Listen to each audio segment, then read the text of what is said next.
Franchisés en promo au rayon pâtes, chômeurs au kilo au rayon boucherie, employés à prix sacrifié jusqu'à liquidation totale. Finalement, qu'est-ce qui se passe? On fait ce qu'on a envie de faire. Ça s'appelle la démocratie. Les huissiers sont arrivés, la police a embarqué le personnel. Ils risquent très gros. Par exemple, aux Pays-Bas, on recourt au travail des enfants. Donc on peut travailler à partir de 13 ans pour 4 € l'heure. C'est le modèle vers lequel on va, c'est le travail des enfants. Nous ne sommes pas le personnel, nous ne risquons rien, nous sommes des gilets jaunes, nous sommes des citoyens qui voulons éveiller les clients pour qu'ils soient solidaires aussi avec les travailleurs qui risquent très gros dans cette histoire.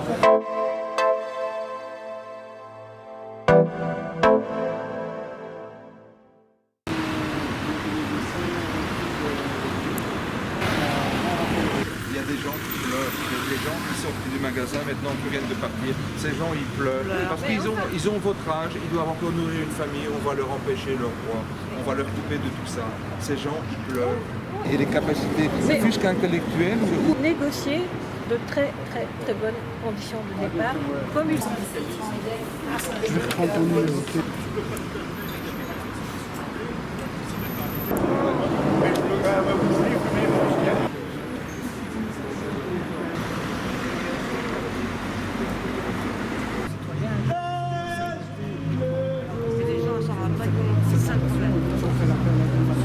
Les jeunes dans la galère, les vieux dans la misère, de ce monde-là, on n'en veut pas.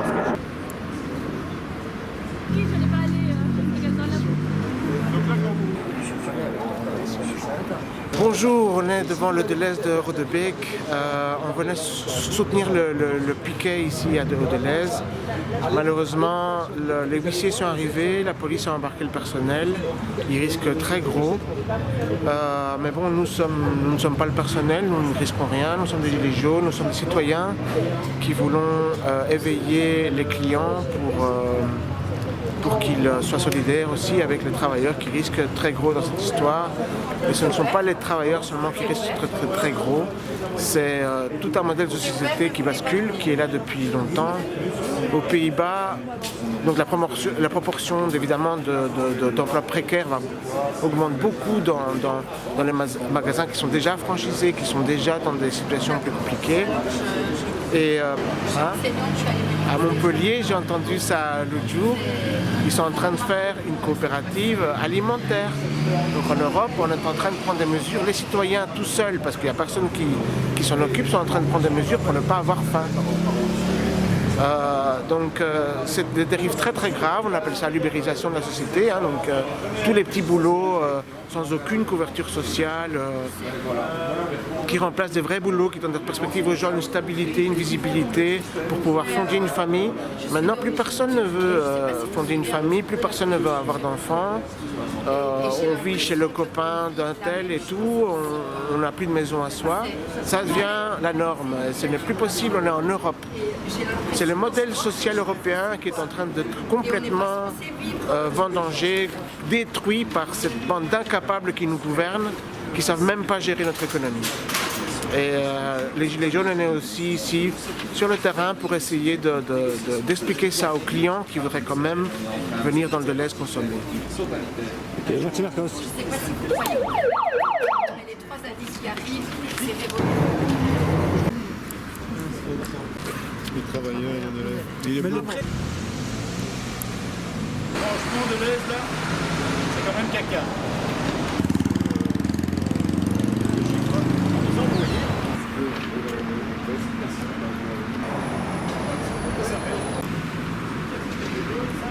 La bonne nouvelle, mais vraiment la très bonne nouvelle, il faut lire les pages saumon, ça se passe bien.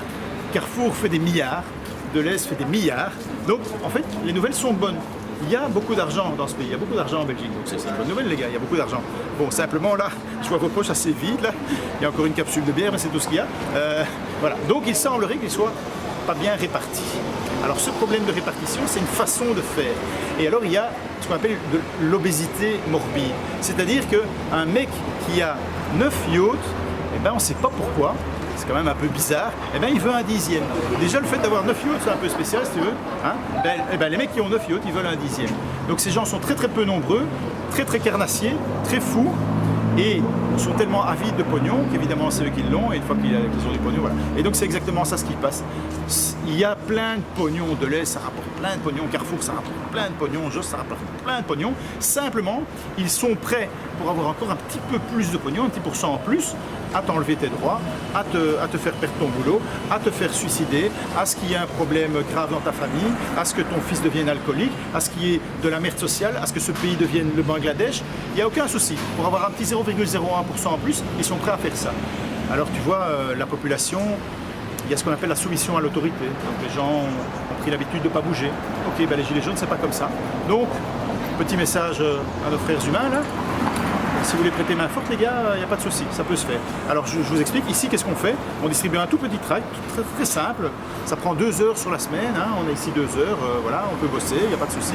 Je soutiens les travailleurs de Deleuze, je boycotte Deleuze. Donc c'est la plus petite aide possible. Il suffit de ne pas faire ses courses ici aujourd'hui, ni demain, ni voilà, tant que le plan n'est pas jeté à l'eau. Donc les gens disent, oui, mais qu'est-ce que tu veux faire? Je ne sais pas quoi faire, il n'y a rien à faire, on ne sait rien faire. Ben là, on vous propose un truc très simple. C'est pas difficile de faire ses courses en Belgique aujourd'hui. Hein. Aldi, Carrefour, Lidl, l'épicerie du coin, les magasins bio, chez mamie, chez papy. Il y a de quoi bouffer dans ce pays. Hein. Et on va surtout souligner les fermiers, les petits producteurs locaux. Exactement. Retournons chez ces gens-là qui sont exploités aussi par la grande distribution. Exactement. Bon, pas tous les sujets dans le même moment, dans la même bouche. Mais effectivement, les gens qui sont ici, moi je suis même prêt, pour te dire, hein, tu vois, je suis même prêt à prendre ma bagnole et aller la porter au Lidl plus loin, juste pour qu'ils viennent pas ici. C'est même pas un jeune qui fait que.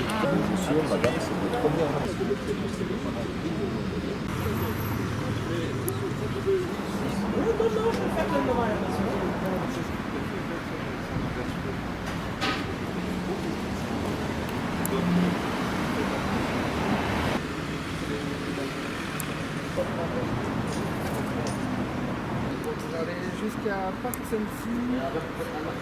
de l'autre côté, alors de l'Est baise, non pardon, de l'Est l'aise, excusez-moi, ma langue a fourché, gilet jaune, qu'est-ce que tu veux? Alors, mes jolis yeux, employés, ouvriers, travailleurs, clients, étudiants, citoyens, aujourd'hui de l'Est l'aise. De l'Est l'aise. Il a fallu 2-3 heures mal pour ça. Oui, exactement. Ne nous laissons pas faire. Forçons-les à écouter. Forçons-les à la démocratie. Comment? Par le plus petit geste possible, sans effort, facilement et sans risque aucun. Allez faire vos courses ailleurs pour l'instant. C'est pas difficile, c'est pas terrible. Les travailleurs que vous connaissez souvent, eh ben, vous en seront reconnaissants.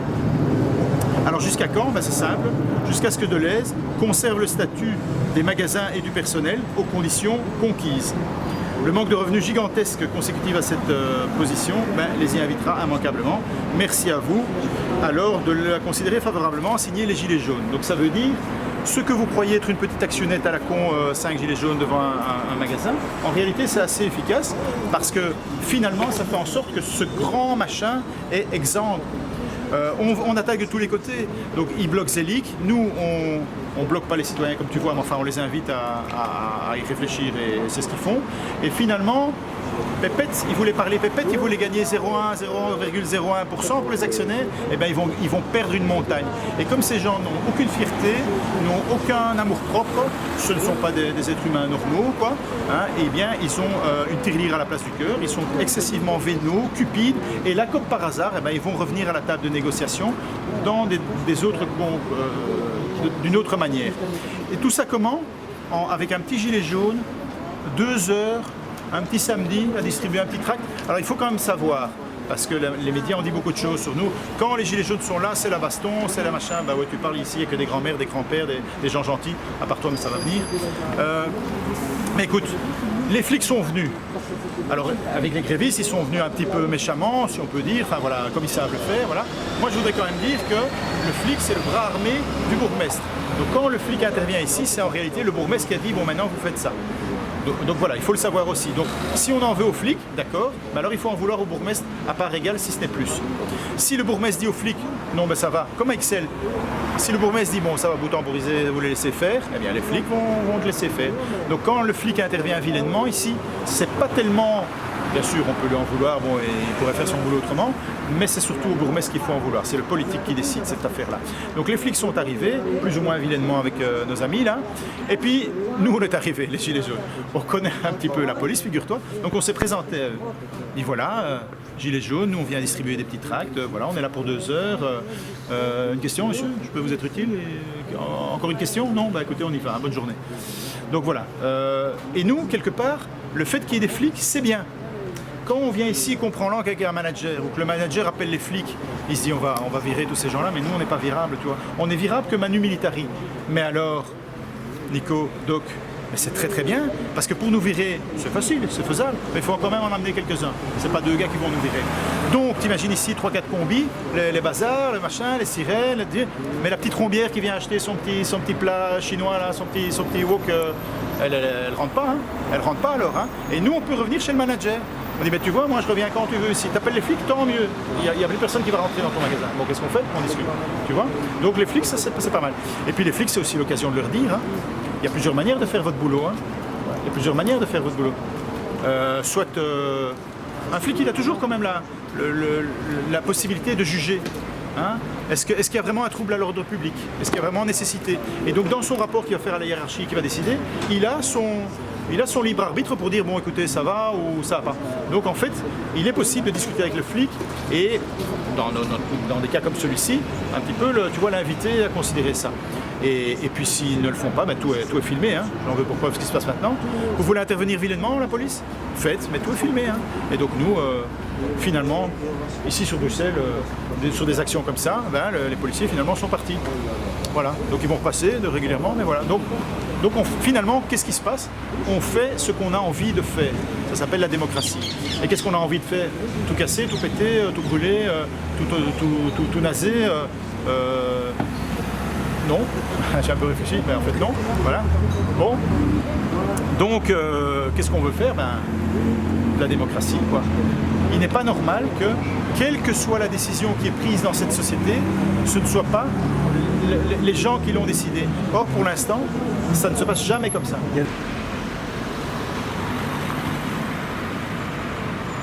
Quand ils auront tout pillé, ils brûleront ce qui reste.